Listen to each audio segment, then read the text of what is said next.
Hello everybody, welcome to Gregsbeerreviews. Let's go see what's in the fridge today.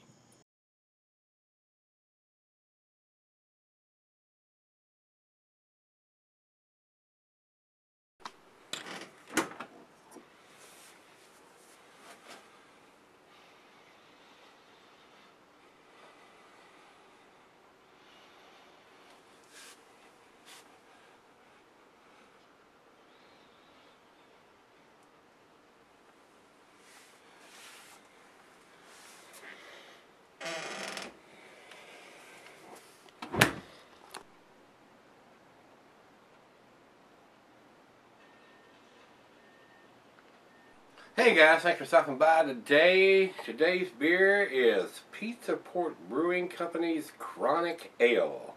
I've not had anything from Pizza Port. They are out of Carlsbad, California. This was sent to me by George, George, and that may not be how George is pronounced in Spanish or Mexican or however. Some of those are Jorge and Jesus and all those. Way they pronounce things with the H and the J silent a lot of times. So, George, please forgive me if that's not how your name is pronounced. He sent me 2 beers from out there. He asked me why I didn't review some LA beers, and I told him I couldn't get them here. And he sent me 2 from that area where he's in, and this was one of them. As a matter of fact, the box didn't have some other name on it, so I did the beer mail video, and I really didn't know who they were from, so I went back and dug through the emails and found where he had sent me a message about sending some of these here. So, George, thanks again, brother, for sending me these beers. I've not had either one of the ones that you have sent me, so looking forward to doing this. This is a lower ABV beer. It is a 4.9% alcohol by volume, and it's got a little explanation here on the side of it, but the writing is so small I can't see it. Now, let me see if I can get my glasses on and read it to you guys. He took the time to buy it and send it to me. Pizza Port was established in 1987 in Solana Beach, California. We started out by making pizzas and brewing beer as a hobby. We really wanted to share some of the incredible brews that we created for fun with our customers. So we installed a 7-barrel brewing system and served our first handcrafted beer brewed on the premises in 1992. So they've been doing it a while, guys. We have since celebrated opening Port Carlsbad in 1997, Port San Clemente in 2003, and Port Ocean Beach in 2010. And now, finally, canning in Bressy Ranch in 2013. We are a little different in that we actually brew at every location because we love beer so much. This also allows us to offer a variety of styles and a unique beer selection at each place. It is our pleasure to bring this mellow amber ale to you in a can after so many requests over the years. Cheers. Very nice. Very, very nice. And guys, this thing says it was canned on 03/12/14. So this is about a month and a half old, so hopefully it's still good. It's a 4.9er, so I believe we'll be okay. Says here the commercial description says 2011 plus, so the one since 2011 and up is a new recipe for chronic, lower alcohol, and dry hopped. So maybe it's going to be a little on the hoppier side. I do not know. Never had these beers before from these guys. So very low ABV with 4.9. Very sessionable, I'm sure. Very easy drinking. Should not have any alcohol taste at all with a less than 5% alcohol. And it does not have the IBUs listed here, but it's got the date on the can, so thumbs up to those guys for that, at least doing that. Food pairings for this: cheeses, a sharp blue cheddar. The meat is beef, poultry, and fish. Glassware, pint, Becker, non tumbler mugs, stein and side ale. Got the pint glass today, and not recommended for extended cellaring, so let's not extended cellar this one any longer and get the cap pop and get it in the glass. This is a 16-ounce can. This is a bigger can.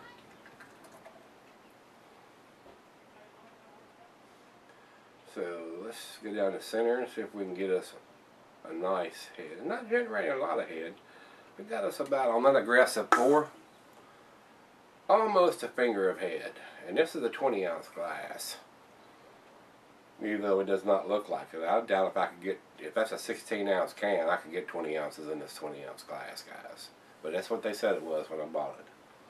Alright, over to the light. It is pretty clear. There's a slight chill haze on it. It's right out of the fridge. It is a nice amber color. A lot of bubbles streaming up. The head has dissipated really quickly. Did not hang around long at all. Looks pretty good though. Let's get a nose on it.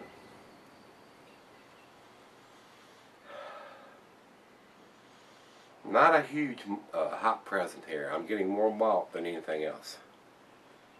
And I know the date's on the can, so I know it's not an old beer.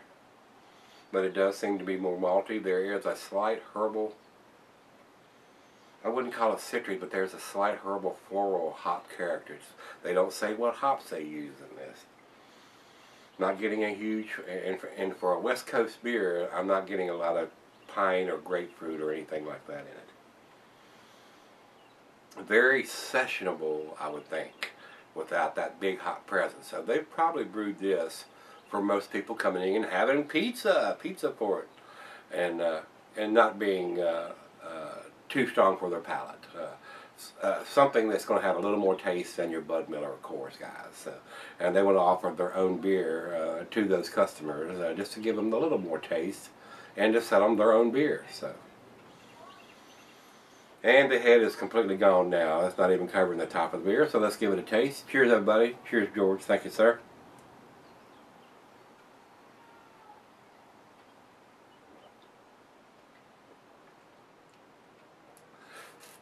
Definitely more malty than hoppy.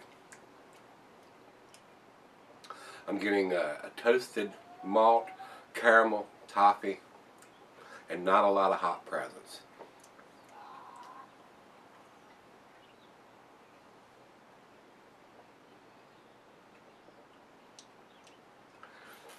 Maybe have a little graininess or grassiness even to it.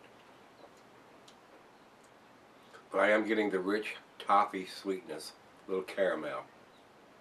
Maybe a hint of some breadiness in the malt.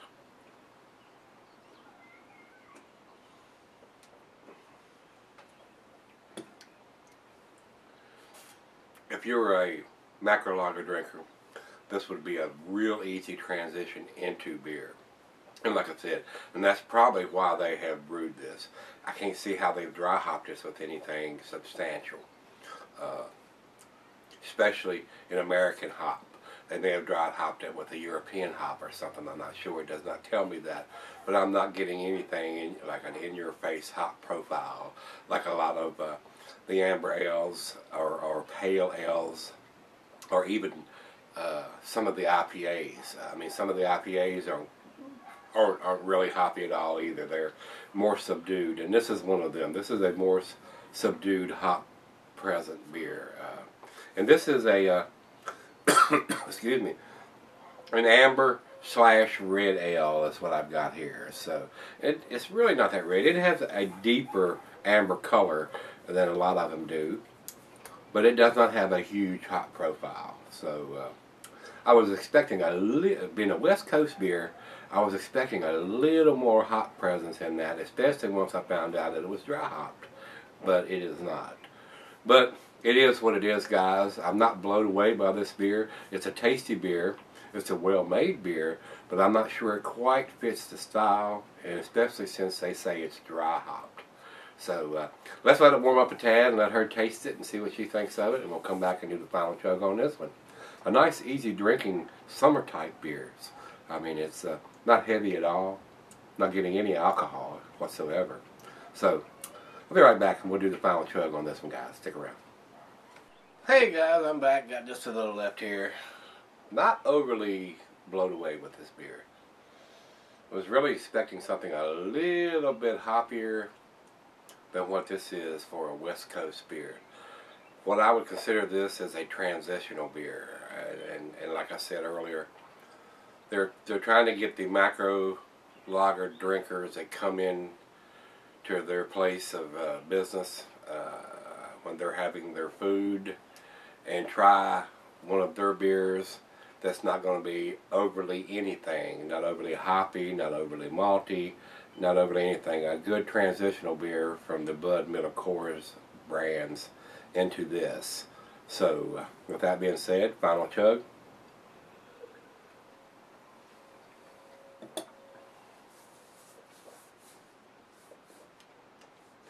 Definitely more malty than it is hoppy, for sure. I'm getting some roasted toffee, malt, a little bit of caramel in there. Hardly any hops whatsoever. Just a slight hint of some citrusy hops. And basically at the end of the beer it had faded away. So not overly impressed, not blown away with this one, guys. I was going to give this a, I was probably going to give this a 5, which is a B minus. But since it has the date on the bottom of the can, I'm going to go ahead and give it the 6, which is the B. But still, with that being said, it's not overly hoppy.